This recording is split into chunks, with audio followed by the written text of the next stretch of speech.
بس رمضان کی سب سے بڑی تیاری کیا ہے کہ اپنے دلوں کو صاف کر لو پہلے سے، کہ جس دل میں نفرت ہو، بغض ہو، کسی کے لیے غصہ ہو، کسی کے لیے کیا کیا جذبے ہوں، دل صاف کرنا۔ ہمارے گھروں میں روزانہ جھاڑو ہوتا ہے، یہاں مدرسے میں روزانہ صفائی ہوتی کہ نہیں ہوتی؟ کیونکہ دنیا کی اصل گندگی ہے تو جھاڑو ہاتھ سے نہیں چھوٹ سکتا۔ حرم شریف میں دیکھا کیسے چاروں طرف خدام پھر رہے ہوتے ہیں برش لے کر، تو دل پہ غبار ایسے آتا ہے جیسے صحن میں غبار آتا ہے، دل پہ گندگی ایسے آتی ہے جیسے صحن میں آتی ہے۔ تو ہم نے نظام بنایا ہوا ہے، لوگ وہ کر رہے ہیں، وہ روزانہ جھاڑو دیتے ہیں۔ تمہارا دل ایک آنگن ہے، ایک صحن ہے، اس میں بغض، نفرت، حسد، پتہ نہیں کیا کیا گندگیاں آئیں گی اور آتی رہیں گی۔ بچوں ایک کام کرو، جھاڑو پکڑ لو، صاف کرو۔ یا اللہ معاملہ تجھ سے کرنا ہے، لوگوں سے نہیں۔ کسی نے برا کہا، کسی نے غیبت کی، کسی نے گالی دی، کسی نے دھکا دیا، کسی نے حق مارا، کسی نے کچھ کیا، یا اللہ تیرے سپرد میں نے اپنے دل کو سب سے صاف کیا، میں نے اپنے دل کو سب سے صاف کیا۔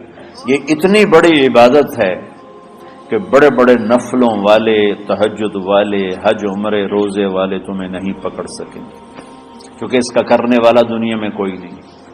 نفل پڑھنے والے تو بے شمار ہیں، عمرے کرنے والے بے شمار ہیں، علماء بے شمار ہیں، حاجی بے شمار ہیں، سخاوت کرنے والے بے شمار ہیں، لیکن اس ٹکڑے کو صاف کرنے والا لاکھوں میں ایک بھی نہیں ہے۔ مشکل کام ہے، آپ یہ سیکھ لیں، صاف کرو، صاف کرو، صاف کرو۔ یہ رمضان کی سب سے بڑی تیاری اور علم کو حاصل کرنے کی سب سے بڑی چابی ہے کہ اپنے دل کو کھلا کر لو۔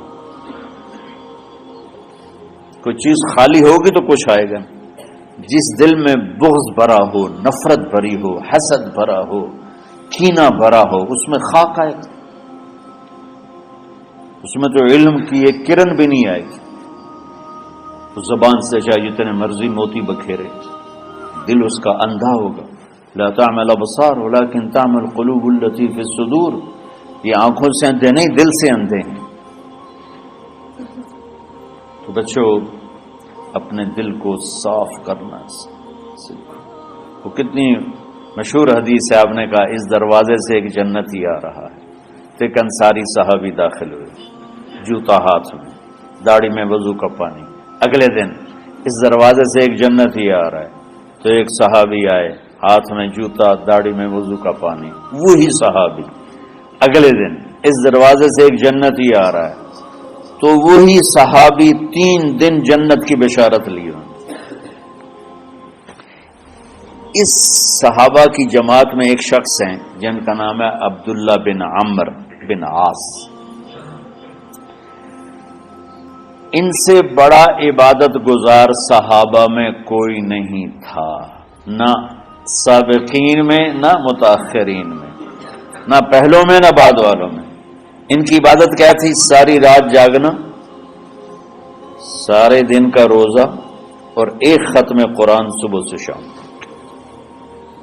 اتنی اللہ نے طاقت دی تھی۔ پھر وہ غلوب والی بات آ گئی، ایکسٹریم ہونے والی بات آ گئی۔ ان کی شادی والی رات حجلہ عروسی میں داخل ہو رہے ہیں، دلہن کے کمرے میں داخل ہو رہے ہیں، اور مصلی بچھا کے اللہ اکبر، اور دیر نفل تے نفل، دیر نفل تے نفل۔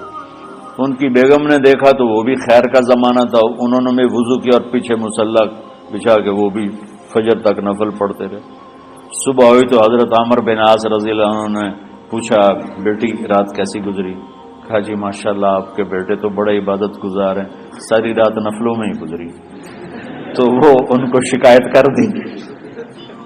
حضرت عمرو بن عاص کو اتنا غصہ چڑھا، وہ بیٹے کو تو کچھ نہیں کہا، کتنی حکمت کی بات ہے، سیدھے گئے اللہ کے نبی کے پاس، یا رسول اللہ یہ عبداللہ دیکھیں کیسا نادان ہے، اس کی شادی کی ساری رات نفل پڑھتا رہا۔ تو آپ کہتے ہیں ماشاءاللہ ماشاءاللہ کتنی بڑی بات ہے۔ نفلوں میں گزر گئی، رات بھی نفلوں میں گزر گئی۔ تو آپ نے حضرت عبداللہ بن عمر کو بلا کے ڈانٹا کہ تو نے مہینے میں 3 دن روزے رکھنے ہیں، بس اس سے زیادہ نہیں رکھنے، اور ہفتے میں 1 قرآن ختم کرنا ہے۔ کہا یا رسول اللہ میرے اندر طاقت زیادہ ہے۔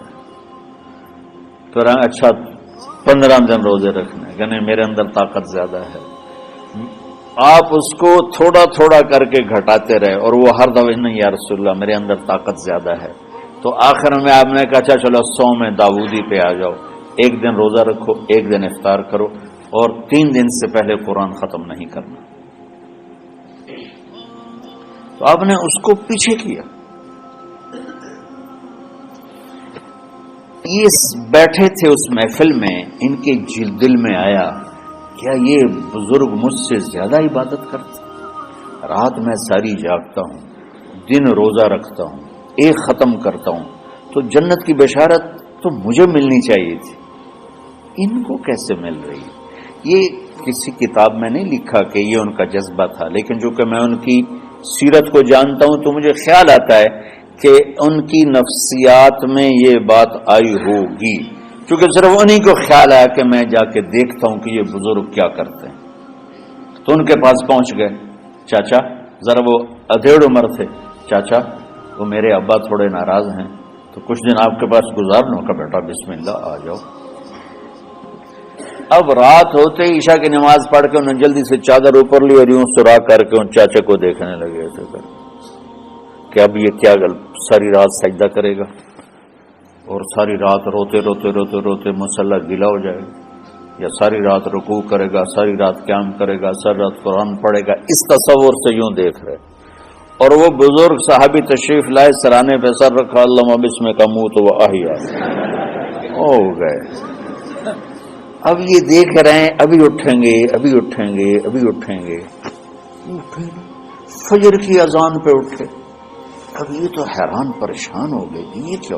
اس زمانے میں تو منافق تہجد نہیں چھوڑتے تھے ڈر کے مارے کہ پتہ نہ چل جائے ہمارے کفر کا۔ تو یہ چاچا جنت بھی لے گیا تو ستا بھی پیا کہ چلو کل دیکھوں گا۔ اگلی رات پھر چادر سر پہ کر کے اور یوں سوراخ کر کے لیٹے ہوئے اور دیکھ رہے۔ چاچا پھر تشریف لے اور سرانے پہ سر رکھا، اللہم بسمک اموت و احیا، ہو گئے۔ فجر کی اذان پہ اٹھے، یہ اور پریشان ہو گئے کہ میرا نبی کا فرمان تو سچا ہے، اس میں تو شک بھی کفر ہے، لیکن عمل کیا ہے جس پر اس کو جنت کی بشارت ملی؟ 2 رکعت نفل بھی نہیں۔ اور آج کے دور میں تم میں سے ماشاءاللہ اکثر بچے تہجد پڑھتے ہیں کہ 1 رات اور دیکھوں گا، تیسری رات اللہم بسمک اموت و احیا، ساری رات۔ تو تیسری رات پھٹ پڑے عبداللہ بن عمر، کہنے گے چاچا میری ابا سے کوئی لڑائی نہیں تھی، 3 دن میں تیرے بارے میں سنتا رہا، جنتی جنتی جنتی۔ میں دیکھنے آیا تھا کہ آپ کیا کرتے ہیں، آپ تو کچھ بھی نہیں کرتے ہو، ساری رات سوتے رہتے، اب کیا کرتے ہو؟ میں نے کہا بیٹا یہی ہے جو تم نے دیکھا ہے۔ اب ان کو سمجھ میں نہیں آ رہا کہ یہ جوڑ کیسے بٹھاؤں، ادھر جنت کی بشارت، ادھر ساری رات خراٹے، اب یہ اس میں جوڑ کیسے بٹھاؤں، کیونکہ نبی کی بات تو غلط ہو نہیں سکتی۔ تو اب وہ نا ایسے نا بڑے بے دل سے ہو کر واپس مڑے، پتہ نہیں کی چکر ہوئے گی کوئی گل۔ جب وہ دروازے تک پہنچے تو کہنے لگے بیٹا ادھر آنا، واپس آ گئے۔ کہا میں تمہیں اصل راز کی بات بتاتا ہوں۔ کہ کیا ہے کیا ہے؟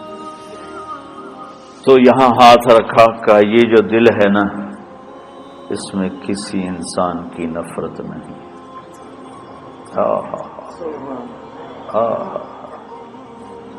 اور جب اللہ کسی کو رزق دیتا ہے، عزت دیتا ہے، مجھے کبھی حسد نہیں ہوا، مجھے خوشی ہوتی۔ تو عبداللہ بن عمر نے کہنا تھا ہاں یہ بات ہے، نہیں، ان کا ہاذا ہوا، اچھل کے کہنے لگے ہاذا ہوا، ہاں ہاں ہاں یہی ہے یہی ہے یہی ہے۔ پھر کہنے کہ چاچا پر یہ میرے بس کا نہیں ہے، کون کرے گا؟ یہ اتنے بڑے آدمی ہو کر کہہ رہے ہیں کہ یہ میرے بس کا نہیں۔ تو بچوں، دنیا میں جنتی بننا ہے اور علم اللہ سے لینا ہے تو اسے صاف کر دو، سب کی نفرت سے۔ سب، اس نے مجھے یہ کیوں کہا، اس نے مجھے یوں کیوں دیکھا، اس نے میرے بارے میں یوں کیوں کہا، اس نے میرے بارے میں یہ کیوں لکھا۔ جس کی تعریف ہوتی میری کتنی برائی ہوتی، صرف تعریف سے نہیں، بھرا پڑا سوشل میڈیا مجھے گالیاں دے۔ اللہ کے فضل سے میرے دل میں ایک ذرے کے برابر کبھی کوئی منفی جذبہ نہیں آیا، آئے تو میں دھو کے صاف کر دیتا ہوں، یا اللہ میں نے اپنے دل کو صاف کیا، میرا معاملہ تیرے ساتھ ہے، کسی کے ساتھ نہیں۔ یہ یاد رمضان کی سب سے بڑی تیاری، علم کے حاصل کرنے کا سب سے بڑا ہتھیار آپ کو بس یہ نہیں ہے کہ تمہیں کتابیں یاد ہو جائیں، تمہیں اشعار یاد ہو جائیں۔